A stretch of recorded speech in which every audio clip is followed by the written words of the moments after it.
Ahora sí, por favor, los del grupo 1 van presentando su B de Going.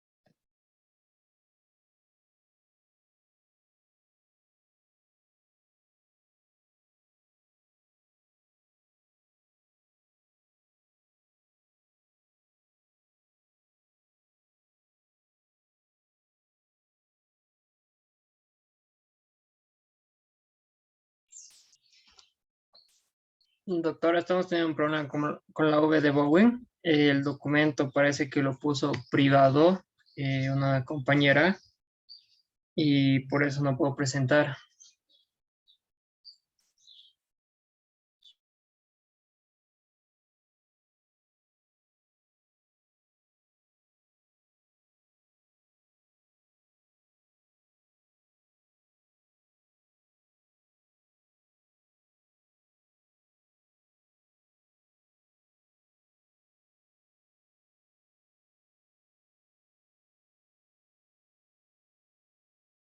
Ya, entonces pasaremos a las preguntas, por favor. Se van a quedar sin su nota de B de Going. ¿Qué podemos hacer? Porque es la responsabilidad del grupo, no de una compañera. ¿No? Si se subdividen así los trabajitos, entonces cada uno hace el 10% y lo hace mal, afecta la nota total, chicos. ¿No? A veces así tenemos que aprender. Si no vemos la B de Going, es la mitad. Adelante, doctora Norma, por favor. Doctora, yo tengo la ley de Bowen, pero solo me lo ha pasado así. Tendría que compartirlo con mi cámara para que lo vea un poco. Ya estamos en No. preguntas, Deisa. Ya estamos en preguntas. Tenemos tiempo. Aprendamos a respetar eso, porque el tiempo es oro. Tienen su oportunidad, tienen que prepararse y ustedes tienen que aprender a organizarse. No, no podemos esperarles a quien sí, a quien no. Van a disculpar. En medicina no hay eso. Doctorita Norma, las preguntas, por favor. Sí, buenos días, doctora. Buenos días a todos los estudiantes. Eh, bueno, vamos mejorando, sí, las presentaciones, pero sí hay que recalcar lo que dijo la doctora Aramayo, ¿no es cierto? Que bueno, tenemos que tenerlo todo listo porque disponemos de poco tiempo para esto de la presentación de los casos clínicos. Bueno, en cuanto a las preguntas, ¿qué relación ha hallado el grupo con embriología y TEC? Buenos días, doctora, yo le puedo responder. Un poco más o menos se basa en la osificación, que sería intramembranosa. Esta osificación se deriva del parénquima para formar el tejido óseo, el cual recubre el cráneo en sí. Sí, sí, podríamos, ¿no? Relacionar, pero yo pienso que más la relación va por cómo es que se forma tal vez sistema nervioso, los huesos del cráneo, Sí, ¿no? también se desarrolla desde la cuarta, quinta semana. El encéfalo se divide en el encéfalo, mesencéfalo, prosencéfalo,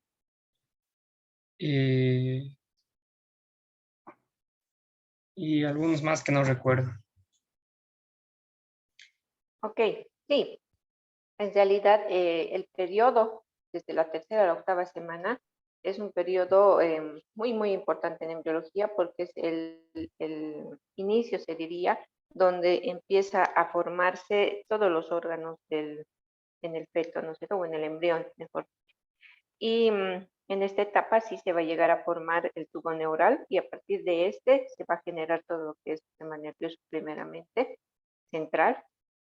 Y también va a tener, obviamente este depende de ectodermo y de mesodermo va a haber un aporte a partir de la formación de los somitos.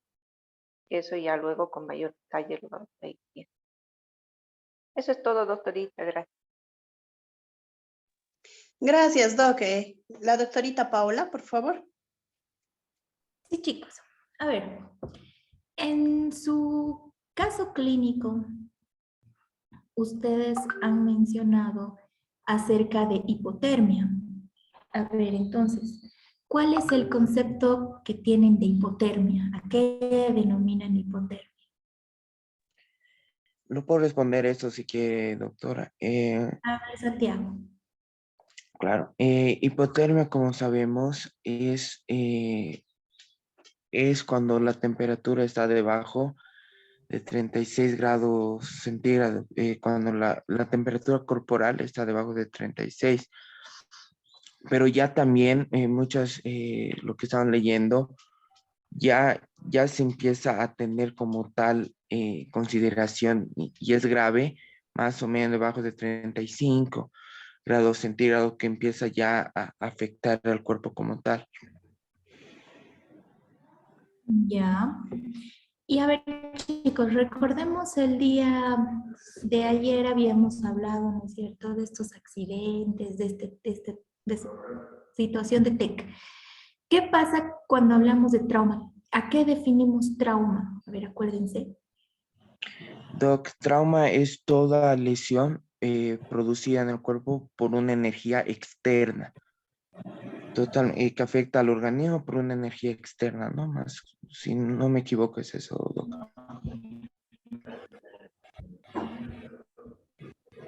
Ya, Doctora, ¿y qué es la cinemática del trauma? La Dime, cinemática Alex. del trauma. ¿Axel o Alex? es- Alex. Dime. La cinemática del trauma, sí, corresponde a todo el proceso de reconstrucción que hace el médico del accidente o el evento trágico que tuvo como consecuencia el traumatismo encefalocraniano. Corresponde a Ya. todas las variables, a cómo se llevó a cabo la combinación de la fuerza y el intercambio de energía entre el paciente y un vehículo o el impacto que tuvo en sí. Ya. En realidad la cinemática de trauma va a ser el proceso de análisis, ¿no es cierto?, del incidente. Ahora, cuando hemos mencionado las variables, habíamos visto el día de ayer que habían variables asociadas a la cinemática del trauma y variables asociadas al individuo. Cuando hablamos de estas variables asociadas al individuo, ¿qué podemos tomar en cuenta? ¿Qué variables nos pueden determinar un evento traumático? A ver, dos variables. La edad y el consumo de alguna sustancia. Ya, muy bien. Y dependerá mucho del accidente para determinar cuál es la lesión del paciente, es decir, del impacto. Ya, muy bien, chicos. Eso sería por parte de IPS, doctorita. Gracias, Doc.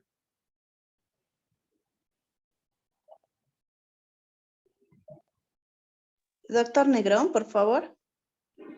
Muchas gracias, doctora. Bueno, jóvenes, en estos casos de estas lesiones, hemos visto nosotros huesos, ¿no? Hemos visto huesitos, hemos visto meninges.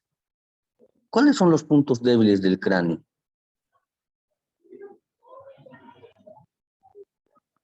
¿Hay huesos débiles? ¿Cuáles serían?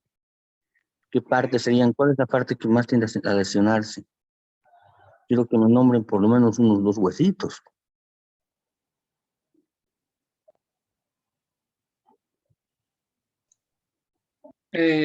Bueno, también mucho depende de dónde se va a producir el trauma, pero en sí serían los más grandes los que recubren todo, como el frontal y los parietales. Por eso ¿Esos también serían los, depende. esos serían los más débiles?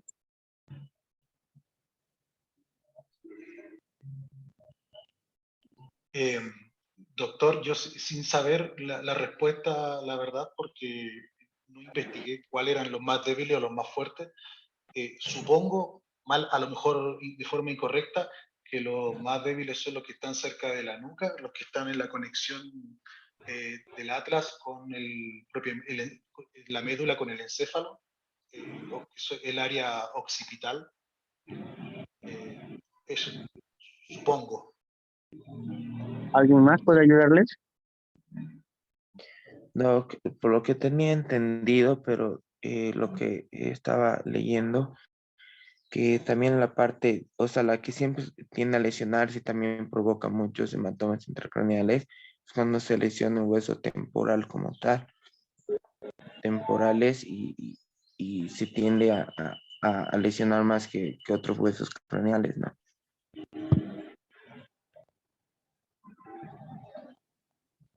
¿Cómo la han visto ustedes a la lámina cribosa? ¿Fuerte, gruesa, resistente, dura? ¿Cómo era la lámina cribosa?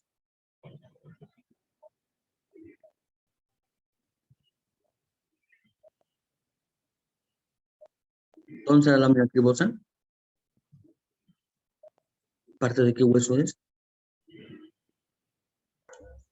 Temporal. La lámina cribosa es parte del temporal. Es del hueso etmoides. Etmoides. El hueso etmoides. ¿Qué parte del hueso etmoides? Tiene partes, ¿no? El hueso etmoides. ¿De qué parte del hueso etmoides es?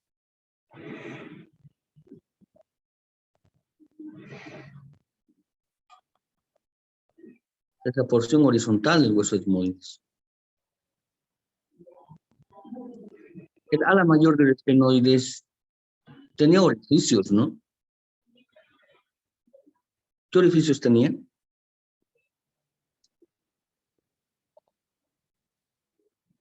Los tactos olfáticos.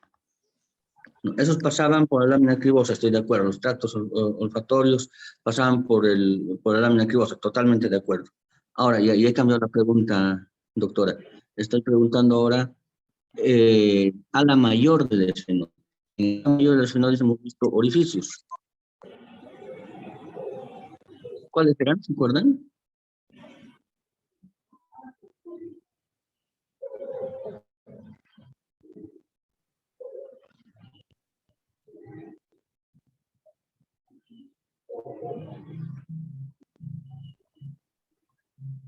No nos recordamos. No más preguntas, doctorita. Gracias.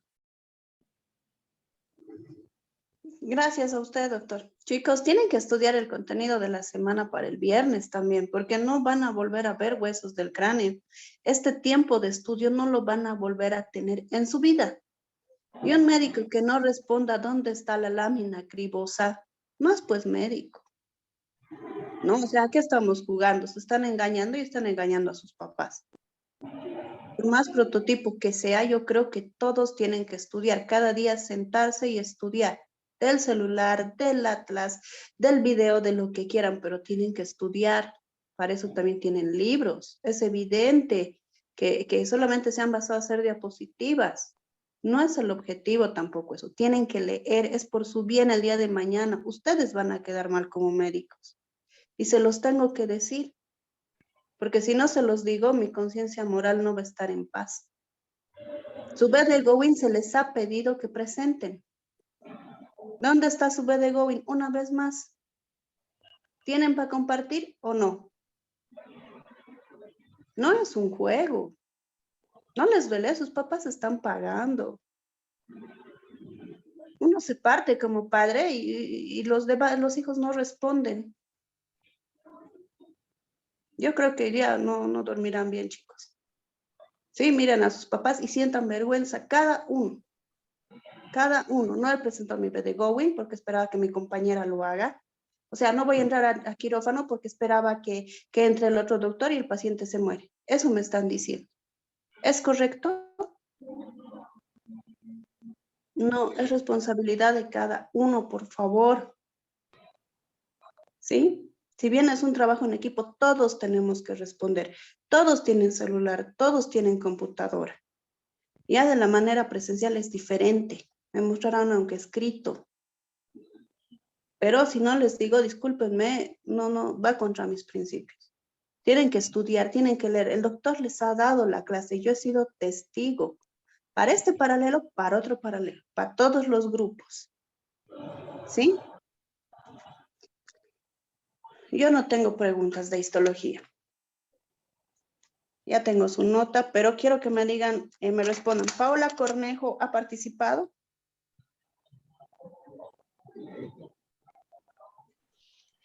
No, doctora. Ya, del resto ya tengo anotado. Gracias, Alex. Disculpen la pregunta, doctora, ¿qué grupo es este? El grupo 1, doctor. Gracias, muy amable.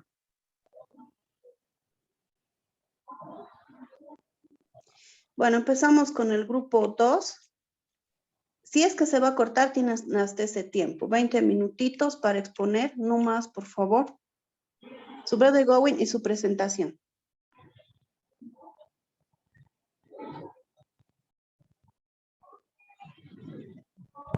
Buenos días a todos, doctores, compañeros.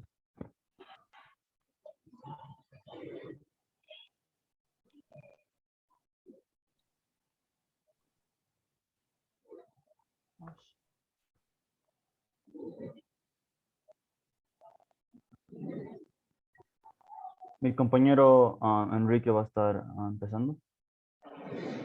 Bueno, primeramente, buen día a todos los presentes, docentes y compañeros de Paralelo 72. Nuestro caso clínico es el traumatismo penetrante de cráneo. Como verán, los participantes de esto, lo que hemos hecho son Marvin, José Mauro, mi persona Enrique Chávez. Después viene mi señora Tamar. Bueno, hemos participado Marvin, José Mauro, Enrique Chávez, José Andrés, Onasa Gutiérrez, Irán, Melanie Choque, Matías, Nicolás Barrientos, José Julián Pedrazas y Jonathan Padilla. Bueno, a continuación, ¿qué es lo que vamos a hacer?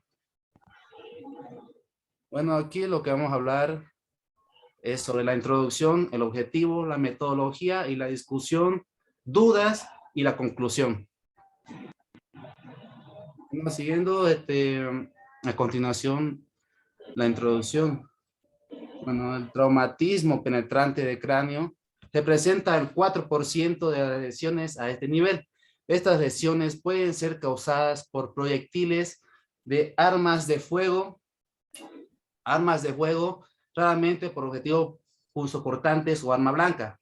Más del 90% son provocados por agresiones. Predominan en el sexo masculino por ser la especie más violenta a veces, dicen la genética. 2/3 de ellas ocurren en el lado izquierdo, pues la mayoría de estos agresores son diestros. Está comprobado que las áreas más vulnerables a este tipo de trauma son las regiones temporales y orbitarias. A continuación, el objetivo que se va a ver en esto primero es identificar si la persona tiene daño cerebral. Lo segundo sería conocer cómo actuar frente a un trauma craneal. La tercera, reconocer las estructuras anatómicas dañadas. La cuarta sería describir el tratamiento y la evolución de un paciente con herida penetrante en la base del cráneo. ¿Perdón? Y por último, sería realizar un manejo preoperatorio apropiado como una técnica quirúrgica adecuada en relación con la zona afectada. Bueno, a continuación va a continuar mi compañero diciendo sobre la metodología. Buenos días a todos. Bueno, en la metodología hemos usado Jamboard y la B de Going, que nos ayudaron a nosotros a plantear preguntas. Ahí es donde fuimos más creativos. Ya en Google Meet pues yo siempre les citaba y hablábamos sobre el tema, investigábamos, nos hacíamos preguntas. Ellos saben que no les dejaba ir, les dejaba la parte más dura. Después en Google Docs, antes de ir a Canva, Primero, siempre era Google Docs. Ahí es donde nosotros estructuramos qué es lo que vamos a hacer paso por paso. Ya recién en Canva es casi copiar y pegar y diseñar un poco, pero en Google Docs pienso que es lo más importante. Bueno, ahora estamos entrando al caso clínico. Lo hemos dividido por 5 partes para que podamos entender mejor, para que pueda explicar de manera más. Así yo comprendí el tema, lo dividí en 5 partes. Bueno, datos. Masculino de 23 años ingresando a urgencias por sufrir agresión con arma blanca, punzocortante, un cuchillo, quedando incrustada a nivel craneal temporal derecho. Durante la valoración, el paciente presentaba funciones cerebrales superiores no valorables, ya que estaba en sedación, relajado con RASS a -5. Ahora, ¿qué significa eso? Bueno, primero es la escala de la agitación y sedación Richmond. Así que aquí podemos ver qué tan sedado estaba y podemos ver que estaba en una sedación muy profunda y que no había respuesta a la estimulación física ni verbal. Ahora, pares craneales con pupila derecha con anisocoria a expensas de midriasis de 6 milímetros y pupila izquierda de 4 milímetros. Así que ahorita podemos ver que la pupila derecha está con anisocoria y una midriasis. Ahora, ¿qué es una anisocoria y midriasis? Bueno, la anisocoria se puede verificar, se puede ver cuando las pupilas están de tamaños desiguales. Y la midriasis es cuando tiene una dilatación excesiva. Así que en el lado derecho están las dos cosas. Ya después los restos de pares craneales no estaban valorables y no respondían a los sentidos estereoceptivos y propioceptivos.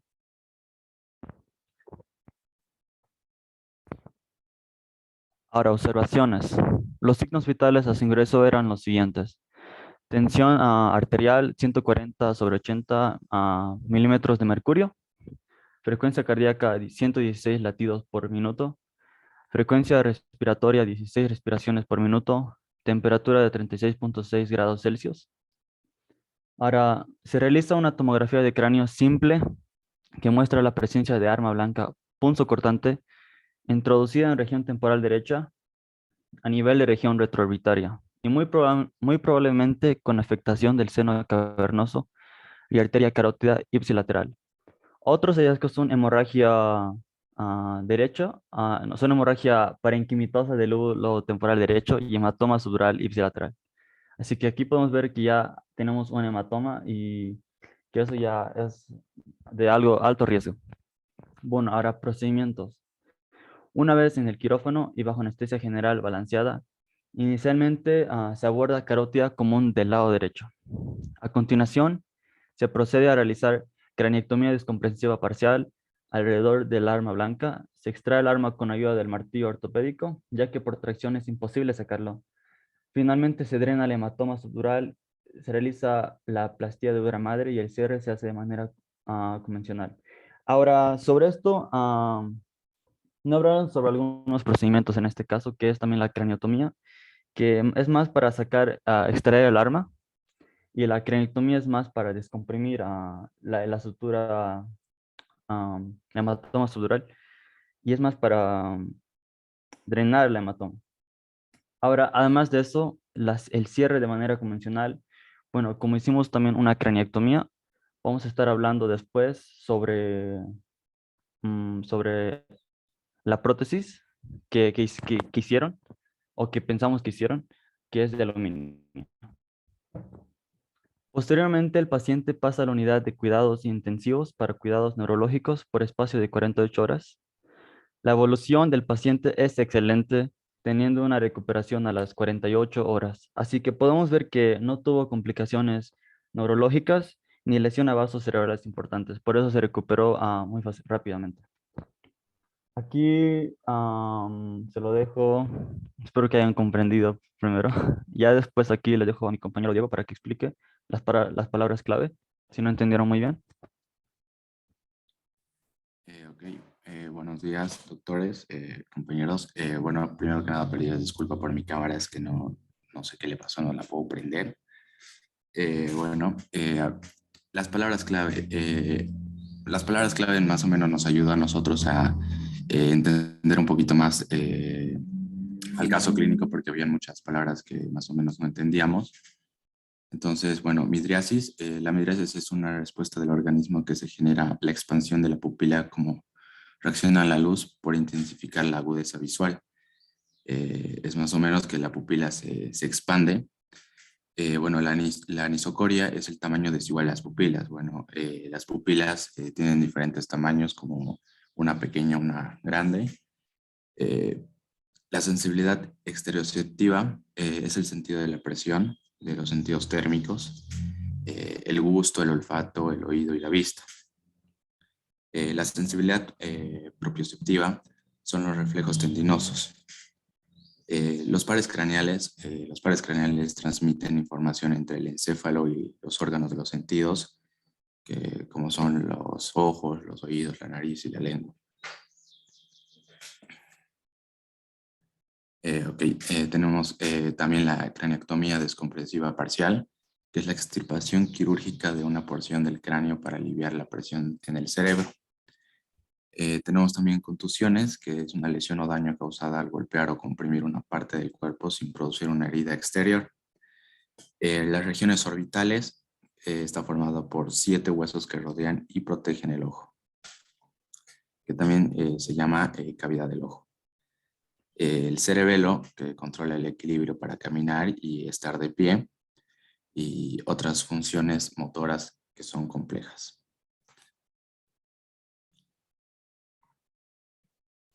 Bueno, el RAD-5 es la sedación más profunda que hay. Es cuando no hay ninguna respuesta a la estimulación física ni verbal. El seno cavernoso es una estructura par que se encuentra ubicada en ambos lados de la glándula hipófisis. Silla turca y seno esfenoidal. El hematoma subdural ipsilateral se desarrolla cuando las venas puentes se rompen y dejan escapar sangre. Estas son las pequeñas venas que corren entre la dura madre y la superficie del cerebro. Esto suele ser el resultado de un traumatismo craneal. Posteriormente se forma una acumulación de sangre sobre la superficie del cerebro.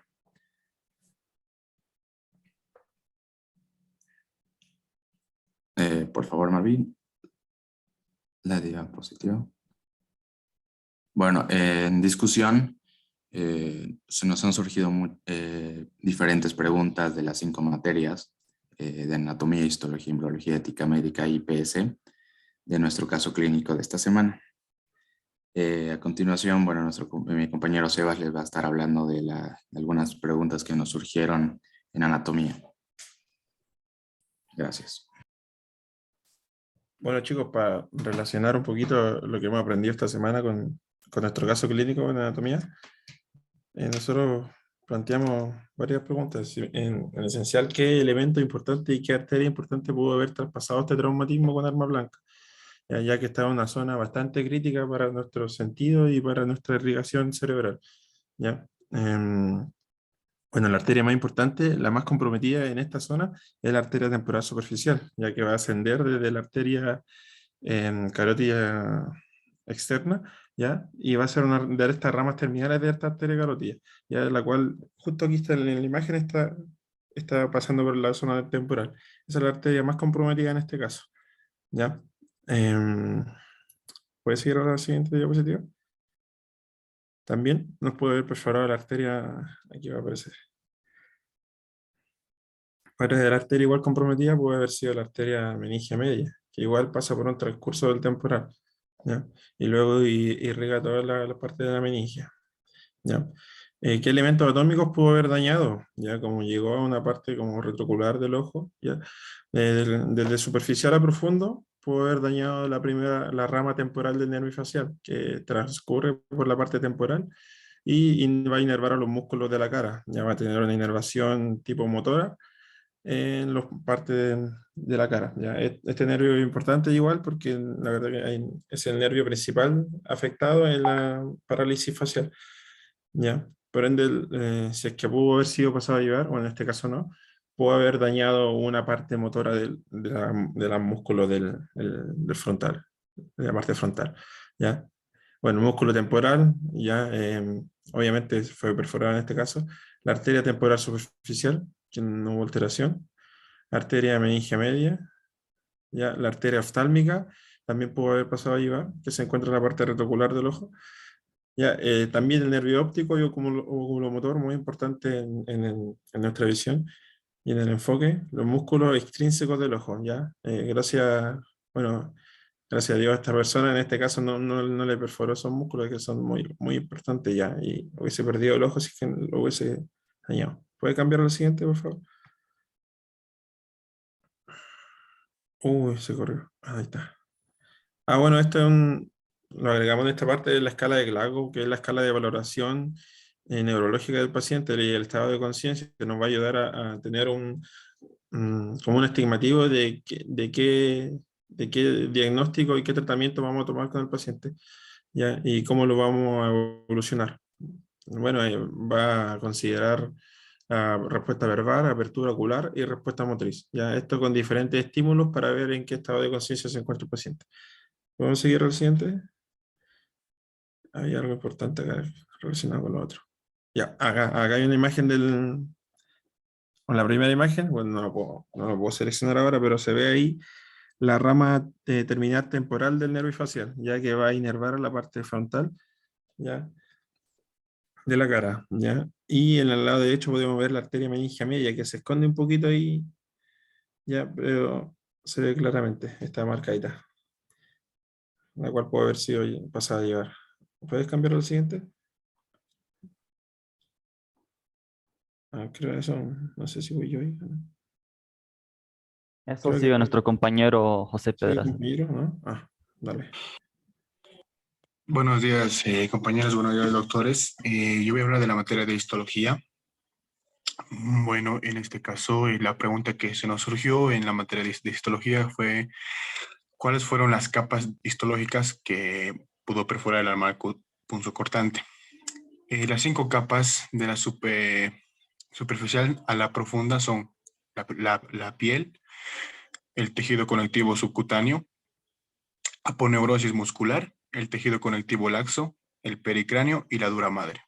Estas fueron las 6 capas que pudo perforar el arma cortopunzante, ¿no?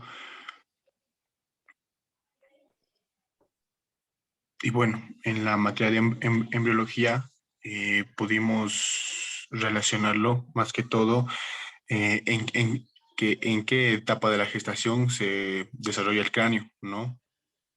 Ya que esa semana fue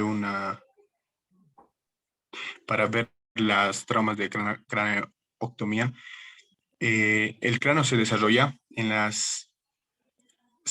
semana 7 de embarazo o a la 5ª semana después de la concepción o la fecundación. Se forma el cerebro y el rostro del bebé más.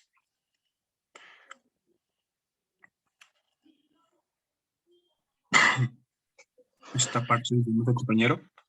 Bueno, yo expongo sobre, para empezar, ética médica.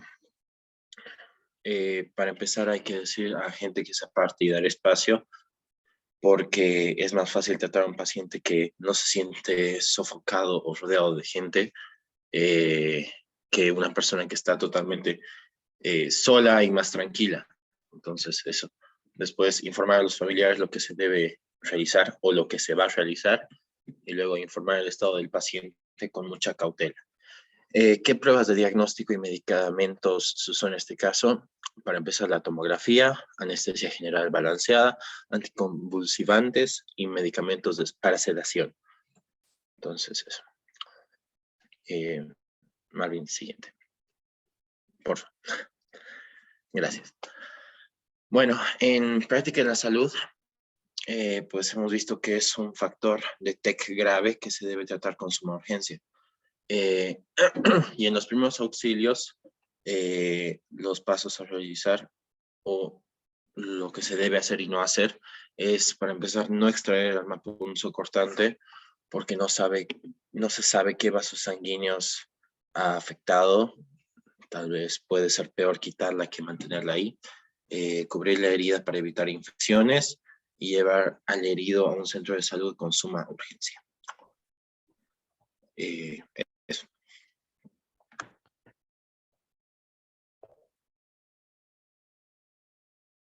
Creo que le toca a Jonathan. O no, no sé muy bien a quién le toca. No, soy yo. Ah, perdón, Bella. Buenos días, vamos a voy a hablar un poquito sobre qué cuidados debemos tener ante un paciente con TEC.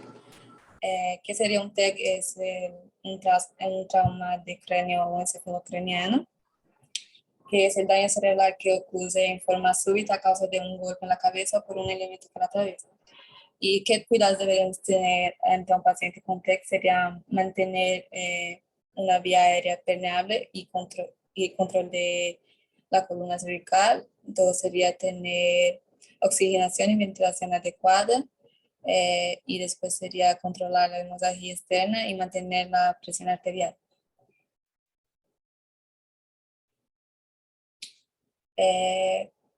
¿Cuáles son los riesgos de una craneectomía? Los riesgos de la craneectomía son reacciones alérgicas a la anestesia, hemorragias y infecciones, que se pueden producir convulsiones y entrar en un coma. Y en ocasiones se produce inflamación cerebral, debilidad en los músculos, dificultad en la visión y en la audición o para hablar.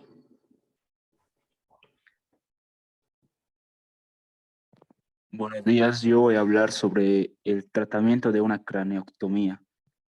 Bueno, el tratamiento se coloca una prótesis de aluminio, malla, después se fija en el borde de los huesos sobre la dura madre. Encima van los tejidos blandos, aponeurosis, tejido celular y subcutáneo y cuero cabelludo.